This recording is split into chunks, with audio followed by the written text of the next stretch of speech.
ហើយម្យ៉ាងទៀតថ្ងៃប្រឡងក៏រៀងគៀកមកដល់ហើយដែរអញ្ចឹងការប្រឡងសញ្ញាបត្រថ្នាក់ទី12ឬក៏សញ្ញាបត្រមធ្យមសិក្សាទុតិយភូមិគឺក្រសួងអប់រំបានរៀបចំដំណើរការនៅថ្ងៃទី10ខែសីហានាពេលខាងនេះគឺខែក្រោយណាអញ្ចឹងសម្រាប់បងប្អូនដែលជាបេក្ខជនប្រហែលជាបានត្រៀមលក្ខណៈនិងត្រៀមរួចរាល់ហើយសម្រាប់ការប្រឡងណាអូខេអញ្ចឹងបងប្អូនទាំងអស់គ្នាមើលតាមរយៈដូចជារូបភាពនៅខាងក្រោមនៃប្រធានបទនេះមើលតើក្រោយពីការមើលហើយបងប្អូនទាំងអស់គ្នាមានអារម្មណ៍យ៉ាងដូចម្តេចដែរណាបើក្នុងនាមជាលោកគ្រូជាបេក្ខជនធ្លាប់បានប្រឡងគឺលោកគ្រូមានអារម្មណ៍ថាភ័យណាមានអារម្មណ៍ថាបពុះដែរបាទក៏ប៉ុន្តែក្រោយពីការប្រឡងចប់ហើយយើងបន្តរៀនណាបរិញ្ញាបត្រទៀតគឺយើងលែងសូវខ្វល់ខ្វាយនឹងចាប់អារម្មណ៍ជាមួយនឹងការប្រឡងថ្នាក់ទី12ទៀតដែរគឺយើងបដោតទៅលើមុខជំនាញឯកទេសរបស់យើងនៅសាកលវិទ្យាល័យវិញណាអូខេហើយនៅពេលដែលយើងរៀនចប់បរិញ្ញាបត្រហើយគឺយើងចេញប្រឡូកការងារយើងក៏លែងសូវខ្វល់ជាមួយនឹងកម្រិតឧត្តមសិក្សាឬក៏សញ្ញាបត្រអីគេដែរគឺយើងបដោតទៅលើការងារអាជីពរបស់យើងណាអូខេហើយនៅពេលដែលយើងប្រឡូកការងារគឺមានរឿងច្រើនទៀតណាដែលបងប្អូនដែលថ្នាក់ទី12គឺផ្ដោតតែមួយជ្រុងទេគឺធ្វើមិនប្រឡងឲ្យបាននិទេសល្អណាអូខេលោកគ្រូជឿជាក់ថាបងប្អូនទាំងអស់គ្នាគឺច្បាស់ជាមានអារម្មណ៍បែបហ្នឹងណាអូខេតោះអញ្ចឹងថ្ងៃនេះលោកគ្រូមានប្រធានបទមួយសម្រាប់ឲ្យបងប្អូនទាំងអស់គ្នាធ្វើការត្រៀមដែលប្រធានបទនោះគឺទស្សនៈមួយបានលើកឡើងថាគុណធម៌បាទគឺជាតម្លៃដ៏ឧត្តមនៃបុគ្គលគ្រប់រូបចូលពន្យល់បាទអូខេអញ្ចឹងបងប្អូនទាំងអស់គ្នានៅពេលប្រឡងមុខវិជ្ជាតែងសេចក្តីនៅពេលដែលឃើញប្រធានបែបនេះគឺចាប់អារម្មណ៍ជាងគេបងប្អូនទាំងអស់គ្នាគឺច្បាស់ជាចាប់អារម្មណ៍ទៅលើclear ខាងក្រោយណាបាទ clear ខាងក្រោយគឺជាប្រធានពន្យល់ណាអញ្ចឹងមុននឹងបងប្អូនចាប់ដើមតែងសេចក្តីគឺយើងត្រូវដឹងអំពីថាតែងសេចក្តីនឹងជាប្រធានប្រភេទអ្វីណាអញ្ចឹងប្រធានបទនេះគឺជាប្រធានពន្យល់ហើយការពន្យល់នេះគឺជាប្រធានដែលគេទាមទារមិនតម្រូវលក្ខខណ្ឌថាយើងត្រូវលើកពីអីទេអត់ដែនកំណត់ទេបាទអញ្ចឹងជាប្រធានបទមួយគេថាបើកសេរីក្នុងការសរសេរណាអញ្ចឹងបងប្អូនទាំងគ្នាបើសិនជាជួបប៉ះចំប្រធានបទបែបនេះក្នុងថ្ងៃប្រឡងគឺងាយស្រួលក្នុងការលើកឡើងយើងចង់លើកអំពីរឿងអីក៏បានចង់លើកពីសង្គមតថាបែបម៉េចក៏បានដែរឲ្យតែពាក់ព័ន្ធឲ្យតែចូលជាមួយនឹងប្រធានបទរបស់យើងណាអូខេតោះអញ្ចឹងកុំឲ្យខាតពេលយូរបងប្អូនទាំងគ្នាចូលទៅមើលសេចក្តីអត្ថាធិប្បាយជាមួយលោកគ្រូទាំងអស់គ្នាបាទអញ្ចឹងសេចក្តីអត្ថាធិប្បាយ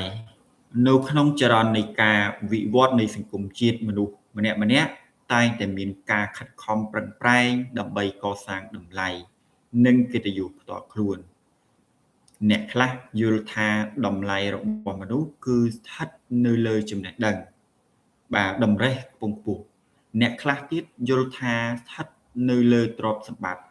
ឬអំណាចបុព្វស័ក្តិទោះជាយ៉ាងណាក៏ដោយបើពិនិត្យឲ្យបានស៊ីជម្រៅទៅតម្លៃខាងក្រៅទាំងនេះមិនអាចស្ថិតថេរគង់វង្សនិងមានឥទ្ធិពលតម្លៃមានពិតប្រាកដឡើយប្រសិនបើបុគ្គលនោះខ្វះនៅគ្រឹះខាងស្មារតីហេតុនេះហើយទើបមានទស្សនៈមួយបានលើកឡើងថាគុណធម៌គឺជាតម្លៃដ៏ឧត្តមនៃបុគ្គលគ្រប់រូបបាទតើទស្សនៈខាងលើនេះមានអត្ថន័យដូចម្តេចបាទអញ្ចឹងនេះគឺជាសេចក្តីអធិប្បាយនៅក្នុងចំណុចសេចក្តីផ្ដើមណាបាទតោះយើងសូមបន្តទៅទៀតដើម្បីជាជំនួយដល់ការបកស្រាយឲ្យបានក្បោះក្បាយនិងស៊ីជម្រៅជាបឋមយើងគូគប្បីងារសេចក្តីល្អរួមមានសេចក្តីមេត្តានិងការយកយល់អធ្យាស្រ័យអ្នកដទៃចំណែកឯតម្លៃដ៏ឧត្តម ជាតម្លៃដែលខ្ពង់ខ្ពស់បំផុតគឺជាកិត្តិយសដែលមានមិនអាចកាត់ថ្លៃបានដូច្នេះទស្សនៈប្រធាននេះមានន័យថាសេចក្តីល្អក្នុងខ្លួនមនុស្សគឺជាគ្រឿងលម្អនិងជាសញ្ញាបញ្ជាក់ពីភាពថ្លៃថ្នូរដ៏ពិតប្រាកដរបស់បុគ្គលម្នាក់ៗ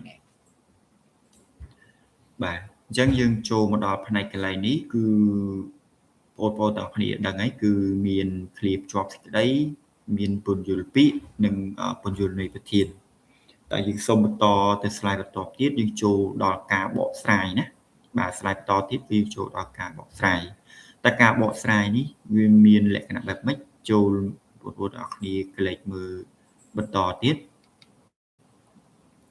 បាទជាការពិតណាស់សេចក្តីល្អគឺជាគ្រឿងលម្អដ៏មានតម្លៃមិនបាត់បង់នោះឡើយរូបសម្បត្តិខាងក្រៅនិងទ្រព្យសម្បត្តិអាចនឹងប្រែប្រួលឬបាត់បង់ទៅតាមពេលវេលាប៉ុន្តែសេចក្តីល្អឬគុណធម៌នេះវាដុះចេញពីចិត្តហើយនៅតែក្រអូបឈ្ងុយឈ្ងប់ជានិច្ចបុគ្គលដែលមានគុណធម៌តែងមានរាយការណ៍រាប់អានវាចាថ្លៃថ្នូរនិងមានចិត្តសប្បុរសលក្ខណៈទាំងនេះហើយដែលធ្វើឲ្យមនុស្សជុំវិញខ្លួនគោរពស្រឡាញ់ដោយស្មោះត្រង់ពីដួងចិត្តមិនមែនគោរពព្រោះតែខ្លាចអំណាចឬចង់បានផលប្រយោជន៍អ្វីឡើយបុគ្គលដែលមានសច្ចភាពស្មោះត្រង់តែងទទួលបាននូវសេចក្តីទុកចិត្តដែលជាដើមទុនដ៏ធំបំផុតក្នុងការកសាងទំនាក់ទំនងនិងអាជីវកម្មការងារក្នុងជីវិតរស់នៅបាទអញ្ចឹងនៅក្នុងផ្នែកប៉ុណ្នេះគឺជាការពន្យល់ឬក៏ជាការបំភ្លឺនៃរបស់ប្រធានដែលបានលើកឡើងអំពីគុណធម៌ណាបាទតម្លៃនៃគុណធម៌អញ្ចឹងគឺគេផ្ដោតទៅលើសេចក្តីល្អនឹងឯងគេហៅគុណធម៌អូខេតោះអញ្ចឹងយើងទៅមើលអំណះថាតើយើងលើកពីអ្វីខ្លះយកមកជាភស្តុតាងក្នុងការបញ្ជាក់ថាសេចក្តីល្អហ្នឹងគឺជាគ្រឿងលម្អគឺជាគ្រឿងដែលមានសេចក្តីយូរអង្វែងដោយដែលបានបំភ្លឺនៅក្នុង slide នេះណាឥឡូវយើងទៅមើលទាំងអស់គ្នាបាទគេថាលើសពីនេះទៅទៀតគុណធម៌គឺជាអ្នកបង្កបង្កើតនិងជាត្រនិចបង្ហាញចំណេះដឹងនៅក្នុងโลกនេះចំណេះដឹងនិងបច្ចេកវិទ្យាប្រៀបបានដូចជាអាវុធមុខពីរអញ្ចឹងប្រសិនបើចំណេះដឹងធ្លាក់នៅក្នុងដៃមនុស្សដែលគ្មានគុណធម៌គេនឹងយកទៅប្រើវាដើម្បីកេងប្រវ័ញ្ចបោកប្រាស់ឬបង្កសង្គ្រាមបំផ្លាញពិភពលោកដែលផ្ទុយមកវិញបើបុគ្គលមានគុណធម៌ជាត្រីវិស័យគេនឹងប្រើចំណេះដឹងដើម្បីស្វែងរកដំណោះស្រាយល្អៗបង្កើតទូរស័ព្ទព្យាបាលជំងឺនិងជួយសម្រាលទុក្ខលំបាករបស់មនុស្សជាតិយើងអាចនិយាយបានថាចំណេះដឹងអាចធ្វើឲ្យមនុស្សពូកែប៉ុន្តែគុណធម៌នឹងធ្វើឲ្យមនុស្សក្លាយជាបុគ្គលមានតម្លៃម្យ៉ាងវិញទៀតគុណធម៌គឺជាមូលដ្ឋានគ្រឹះនៃសុខសន្តិភាពសង្គមជាតិមួយអាចរស់នៅជាមួយគ្នាបានដោយសុខសាន្តលុះត្រាតែបុគ្គលម្នាក់មានគុណធម៌ចំពោះគ្នាទៅវិញទៅមកនៅពេលមនុស្សមានសេចក្តីមេត្តានិងការយោគយល់ចំនួនក្នុងគ្រួសារនិងសង្គមនឹងត្រូវកាត់បន្ថយគុណធម៌ជួយឲ្យមនុស្សចេះលះបង់ភាពអាត្មានិយមដើម្បីប្រយោជន៍រួមជាក់ស្ដែងដូចជានៅក្នុងស្ថានភាពសង្គមយើងជួបបញ្ហាលិចលង់មកពីមកពីសៀមណាត់ការកំឡុងខែកក្កដាឆ្នាំ2025កន្លងនេះក្នុងគ្រាមានអាសន្នយើងឃើញមានសប្បុរសជនជាច្រើនបានលះបង់ទ្រព្យសម្បត្តិនិងកម្លាំងកាយចិត្តដើម្បីជួយសម្រាលការលំបាកចំពោះប្រជាជនខ្មែរជាច្រើនគ្រួសារដែលរងការលំបាកពីគ្រោះធម្មជាតិនោះការជួយនេះគឺជាការជួយដោយចេញពីចិត្តគ្មានការបង្ខិតបង្ខំ ជួយដោយមិនរំពឹងថាការតបស្នងសងមកវិញនោះឡើយសកម្មភាពទាំងនេះគឺជាភស្តុតាងនៃតម្លៃដ៏ឧត្តមឧត្តមដែលធ្វើឲ្យសង្គមមានភាពកក់ក្ដៅនិងរឹងមាំគុណធម៌ផ្ដល់នូវសន្តិភាពផ្លូវចិត្តដ៏ពិតប្រាកដមនុស្សដែលរស់នៅក្នុងសន្តិភាពបាទទោះមានមាសប្រាក់ហូរហៀរក៏តែងតែ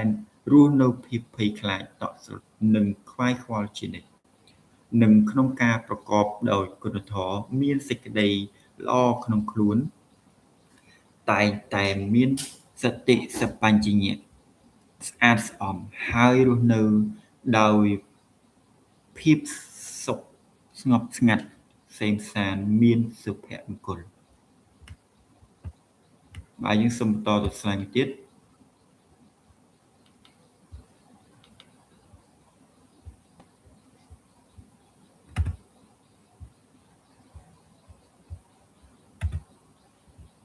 បាទចំពោះខ្លួនឯងយើងអាចនិយាយបានថាសេចក្តីសុខ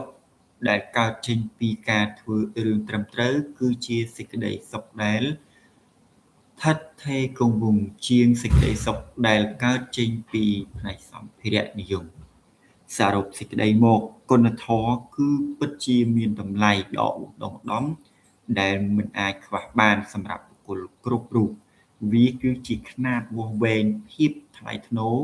ជាអ្នកដឹកនាំចំណេះដឹងនិងជាមេដែកដែលទាក់ទាញនៅការគោរពឲ្យតម្លៃពីមនុស្សជុំវិញខ្លួនបុគ្គលដែលប្រកបដោយគុណធម៌មិនត្រឹមតែផ្ដល់ពន្លឺដល់ខ្លួនឯងប៉ុណ្ណោះទេប៉ុន្តែ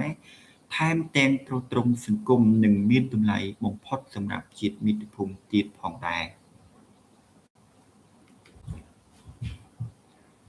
បាទតាមការបកស្រាយប្រធានខាងលើគឺពិតជាមានតម្លៃប្រដៅអប់រំដាស់តឿនដល់ជំនានុជនប្រុសស្រីឲ្យគោរពនិងឲ្យតម្លៃលើគុណធម៌សេចក្តីល្អជានិច្ចក្នុងនាមជាយុវជនបន្តវេនយើងត្រូវចងចាំថាចំណេះវិជ្ជាគឺជាអាវុធគុណធម៌គឺជាគ្រឿងលម្អនិងជាខែលការពារកាលបើមានទាំងចំណេះនិងគុណធម៌នោះជីវិតនឹងមានតម្លៃដ៏ឧត្តមឧត្តមសមរម្យបាទអញ្ចឹងសំណេររបស់យើងបានឈានចូលមកដល់ទីបញ្ចប់បាទសូមអរគុណ